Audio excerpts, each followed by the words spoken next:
My wife and I were sitting on the deck the other night, bonding with our phones once again. Mm-hmm. And she read something on Facebook that piqued my interest a little bit. She said that it was an announcement of some sort that a guy who started Marvel Comics was going to be speaking at the local library. And this is a small town. This is 1,500 people. Stan Lee was not at the Calhoun County Library. Can't be. He was not. It was not Stan Lee. It was a guy named Roy Thomas. Yeah. And I'm sure you're familiar Well, with Roy him. Thomas succeeded Stan Lee. He was the second editor-in-chief at Marvel Comics, yeah. I see. All right. So I Googled the guy because I wasn't really familiar with him. Mm-hmm. But I wondered why would he come to this little town for an appearance at the library, and I found an article online talking about how he lives here. Mm-hmm. He actually lives in. I'm not sure where he's from originally. I would assume New York, or I'm not sure. Where I think he's from Indiana or Illinois, if I remember. But no, you're right. He's not a native South Carolinian. That is surprising that he would choose to. Well, yeah, I guess if you live in the country life, you can't get much quieter than Calhoun County, South Carolina. Unless you're trying to record a podcast and you have the occasional monster truck drive by. That's true. But that's a podcast such as this. Perhaps we should tell folks what they're listening to. We call ourselves the Unclear Thinking Podcast. And I'm one of your hosts, Anthony Goodrow, and I'm in the Calhoun County office of our studios. And Larry Smoke over there, he is in the brand spanking new, shiny, Unclear Thinking headquarters tower. Smoke World headquarters. Brand spanking new house in a office that is probably an echo chamber because I don't have any kind of acoustic soaking padding up yet, folks. So excuse the tin can sound if there is any. Well, we'll work through it as you get the your studio up to snuff. It's still raw. But I started to think that'd be kind of cool, even though I'm not really into comics, to have a guy of that stature, of that sort of fame to a lot of people. Yeah, in nerd circles, he's very famous and respected. I can't believe there's not a caravan of nerds circling the block. Trying to locate this guy. Yeah, in current pop culture, the new Avengers movie, the villain Ultron, Roy Thomas created Ultron. That's exactly right. That was his creation. Mm-hmm. So, and that what came out 2-3 weeks ago, right? Yeah, a couple same time he's speaking. So, big blockbuster once again for the Marvel franchise. Mm-hmm. But I got to thinking, if I went to this event, what exactly would I say to this guy? I mean, it would really be kind of disingenuous for me to go up and say, "Hey, I really enjoy your work," or whatever. That'd be my job. I'd be the one doing the Mike Myers. We're not worthy. I'm not worthy. I'm not worthy. And then that's when the Calhoun County Sheriff's deputies come and escort me away. But I just you think I guess I tend to have that mindset a lot about celebrities, in that naturally we have a fascination with them, but outside of maybe shaking their hand or saying hello to them, not a real reason for me to approach celebrities if I run across them. Not that I've run across a bunch in my life, but I don't know if you have, if you were running into many celebrities. I guess, well, I shook Billy Sheehan's hand at a Mr. Big concert, but I don't know if that really counts as meeting him, because, he was on stage and slapping hands with fans. I guess the only meeting I've had with a celebrity, I went to a comedy club gig one time over in Augusta. Victoria Jackson of Saturday Night Live fame. She was part of the cast with Dennis Miller, Dana Carvey, and Jan Hooks and Phil Hartman, that crew. And she did a gig one night in Augusta. This was 1999 or 2000, right about in there. And a fellow I knew was taking pictures that night, and he introduced me to her. And somewhere in this vast stuff of I don't have unpacked yet from the move is a photograph of me and Victoria Jackson. So that's probably my only brush with celebrity, I guess, such as it is. Yeah, mine are limited. I was in New York back in '93-ish, I believe it was. And I guess that's a good place to be if you want to see celebrities. Yeah, if you could probably your chances of running across celebrity are probably greater in major metropolitan areas. Yeah, especially New York and LA and areas like major that. media centers. And the guy we stayed with, that his objective that night was to take us to this particular restaurant club, because he said, we will see celebrities there, just don't know who they'll be, but it'll be neat to kind of run into them. But we saw like 3 members of the New York Knicks. They 3, 6, 8, 6'10" black guys didn't stand out. Yeah, you spot them pretty easy. So, I remember Anthony Mason was one of them. I honestly don't remember who the other 2 were, but not being a big NBA fan, it was kind of like, oh, that's neat. There's those guys. Yeah. But at the same place, not too long after that, somebody spotted Kelsey Grammer over sitting at a table dining with a woman, I presume his wife. Yeah, that would count as a celebrity, definitely. And, I noticed people were going up to him while he's eating dinner and asking for autographs and saying something like that. Man, you can't do that. And, I don't want to be that No. And again, it goes back to my same thing about approaching Roy Thomas is what I say to him that he would find of interest. I like your acting. You're a really good actor, which I do love Frasier. I mean, that was about the time Frasier started as a spinoff from Cheers. But what could I say? Yeah. If I'd gotten his autograph, I probably wouldn't know where it is right now. It was neat to see him. Well, if you saw him now, you could sneak a selfie. That'd be, where that would be. That'd be on your phone with you all the time. You know what? I might do that. That's something I might do if I could do it surreptitiously enough. Other than that, I was on a flight one time, don't remember where. I got on the plane, and I noticed who I could have sworn, if he was not Kurt Vonnegut, he was the best Kurt Vonnegut impersonator ever. Oh, you're covering the bases. You've got sports, you've got television, and now you've got literature. Aren't you the worldly celebrity stalker? And I actually did a paper on him when I was in high school, so I'm really familiar with his books. But still, I was like, what do I say to Kurt Vonnegut?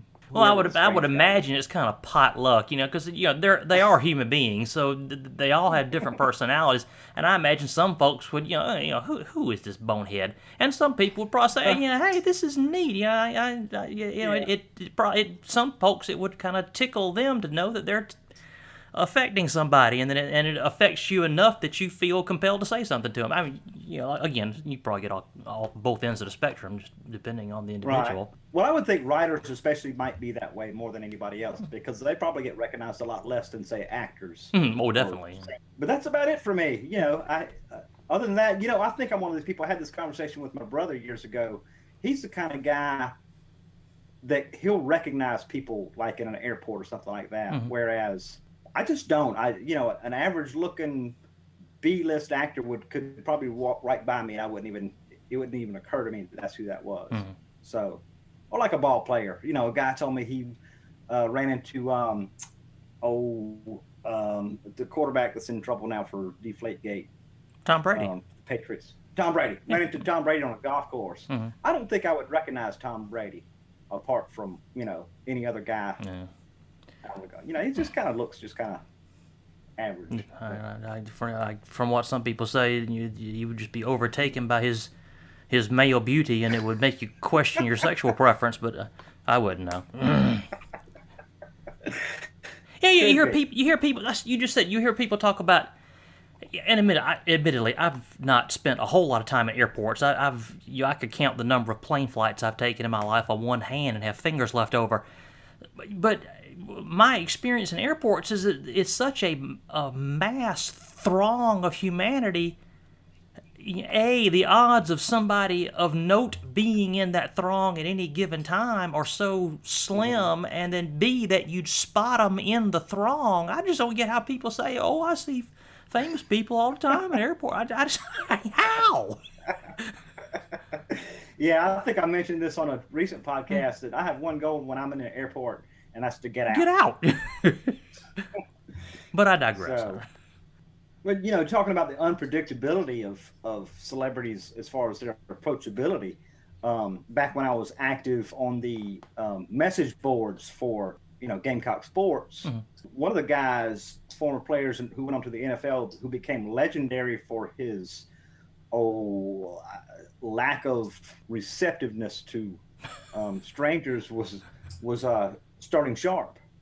Starting Sharp had a horrible true or not, or just legend, or just a couple of stories blown out of proportion on a bad day. I don't know, but stories like that get around, and he just if you believed all the stories, should an old lady down the stairs in a wheelchair if she asked him for an autograph. But you never know, I guess.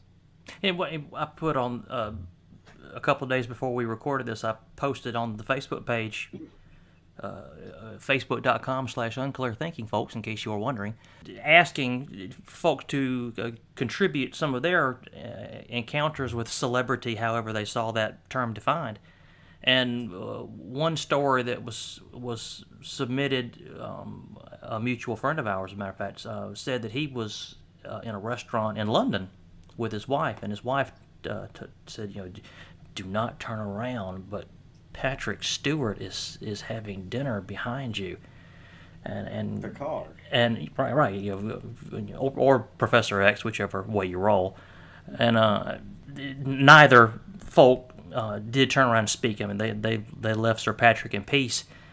But after I read that, I did a little bit of looking around on the web for folks that may have had encounters with Sir Patrick, and he does not have the best reputation for unsolicited personal interaction. So it's not just Gamecock sports figures, apparently. If you can rank Shakespearean actors alongside Gamecock sports celebrities.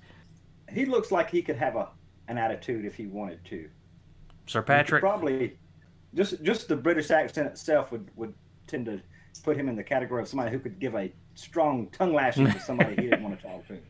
Any Shakespearean actor probably can, because right there they've proven they've mastered the language, so they could probably knock you down with a few choice sentences. Especially the insults. Mm-hmm. And you wouldn't even know you'd been insulted. Well, football players, Shakespearean actors, authors. What of it is fame and what of it is celebrity? I mean, we interchange those two terms so much, almost without thinking, but they don't really mean the same thing. I've seen psychologists define the term fame as the adoration of, and I'm paraphrasing, don't quote me, but the adoration of others for one's accomplishment or contributions to society, something along that lines. And celebrity being defined as being known for well-knownness. Being known for being known, not necessarily right. With, infamy, I guess, could also be a synonym for celebrity if you want to take it that far. So, people are drawn to fame, or are they drawn to celebrity, or are they drawn to both but for different reasons? What do you think? It's got to be both, and I don't think people know the difference when they react to seeing somebody famous or a celebrity. I don't, unless it's Charles Manson. I mean, I don't know about that, but how many people know why Paris Hilton or the Kardashians are famous? I'm not sure when Paris Hilton became famous, but obviously it's her father's hotel chain. Yeah, so both of them come from families who had accomplished things, but they themselves have not. Right. So you pose a question that's been posed by gobs of folks, and the universe still searches for an answer. The answer I'm looking for is why won't they go away? Well, I think Paris pretty much has, hasn't she? I come to think of it, I don't see her name a lot. I don't look for it, but I guess I can't hide from the Kardashians either, as much as I try. Those reality show stars. Mm. I don't get it. Well, I don't know why people flock to and I them. guess that's stemming off of the question I asked earlier about people being drawn to fame and celebrity. Reality television is another example. People being drawn to celebrity or being obsessed with it or obsessed with becoming it at whatever cost and for whatever reason. What is it about someone's makeup that drives them to either bask in the glow of someone else's fame/celebrity, or, yeah, and forgive my crudeness, but I can't think of a better term off the top of my head, whore themselves out for their own celebrity, no matter what, for what reason? Or is that too deep a question? Yeah, the list just goes on and on of people who we consider infamous and just known for their well known. And it seems like those kinds are getting more and more. There's more of as many of those as there are people who have actually done something, athletes and actors and such. There are more ways to get famous now. So much media out there, internet, just so many ways to get famous now. Whether it's valid fame, deserved fame, or otherwise. It's just the de-evolution of our society to Andy Warhol's famous quote, and what he made the quote in sometime in the mid '60s. Boy, within the next 50 years, everybody will be famous for 15 minutes. He's And getting closer and closer to that. if we're not dang close to it now, I don't know when we will be. I mean, Well, how many of these YouTube celebrities? A lot of them that I've never heard of until I read a news article about them. But these people doing makeup videos or Minecraft videos or unboxing videos, and they've got 2 million followers. They're wildly famous in some circles, and they have no more quote unquote media exposure or media outlet than their own YouTube accounts. I'm expounding on your point. Yes, the opportunities to make yourself known, famous, infamous, are greater than ever. Well, answer me this. Have you ever actually watched the TMZ show on TV? I know you're familiar with the website, as most people are familiar with the website. I have never watched the show as if like I'm making a point of watching it. I have been in the room with it a couple of times, and it's been on for a few minutes. But no, I've never watched it like hey, TMZ's on, let's catch it. I've never done that. No.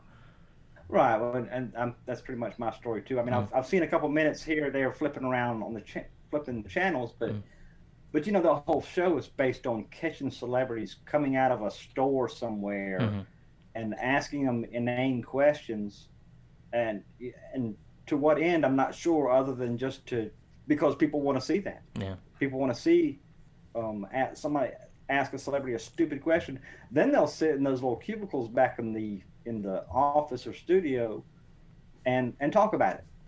It's a head scratcher for me. I don't know. Yeah, what a surprise.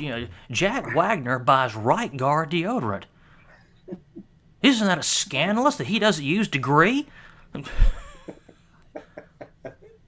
What made me think of Jack Wagner? I don't know if it's an obscure reference. Ugh. But it's like I said, it perplexes me the way people feel, and not even necessarily wanting to be famous themselves, but even to the point of wanting to be associated with someone or something famous in quotes. That the selfie is the new autograph. Sure, people ask for autographs, but I say kid. I'm such an old fogey now. To me, kid is anybody like 30 and under. But so I would imagine kids, when they see somebody famous, the first thought is, let's get a selfie with them. Right. Have you seen sometime in the last 6 months? I can't remember exactly when it was. The kid in Omaha walking down the street, and he passes a bus stop bench, and there's Warren Buffett and Paul McCartney sitting on the bus stop bench, and he snaps a selfie of himself with them in the background. I'm not kidding. I've seen the photo. It exists.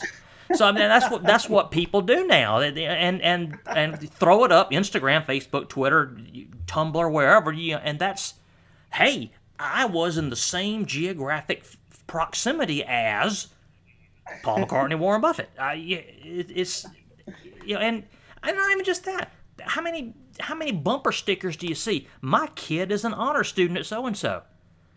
Oh my Well, is your life that sad that you have to bask in your child's accomplishments? Jesus, man. And I would gripe about guys wearing sports jerseys, but I do that too, so I got to keep my mouth shut about that. But I don't wear them out in public. I only do it at home. That's my defense, and I'm sticking to it. Well, it helps your fandom in the recliner, I'm sure. I mean, it exerts some kind of astrological power, and it affects the outcome. It really does. It does. It matters. I'm not wearing my Braves jersey enough these days, apparently. I mean, some folks even brag about, my great-great-grandfather was Jesse James Shoeshine Boy, which I guess by extension is another manifestation of the same thing, a desire to associate yourself somehow with something more widely known.